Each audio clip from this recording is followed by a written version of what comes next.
యేసయ్య మన అందరి పాపాల కొరకు మరణించకపోతే మనకేమీ లేదండి, పాప క్షమాపణ లేదు.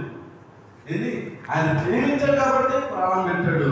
మరి అలాంటి ప్రేమ మనం కూడా మనం పొందుకోవడం కాదు, మనం కూడా ఎప్పుడు నేర్చుకుంటున్నాడు దేవుడు. మనం అలా ప్రవర్తించాలని కోరుకుంటాడు దేవుడు. మనం అలా ప్రవర్తించాలా, ప్రేమించాలి. ప్రేమ అంటే అది అంత ఈజీ అనేది కాదు.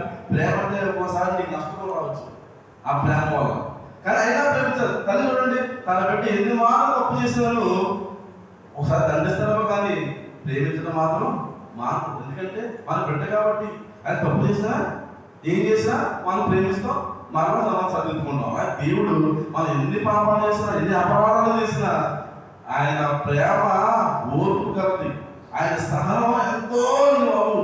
ఆయన గొప్ప దేవుడు. ఆయన కోపం నిమిషమాత్రం ఉంటుందంట, దయ ఆయుష్కాలంతో ఉంటుందంట. అంతే కదా ప్రేమ అంటే. ఆ ప్రేమ లేకపోతే మన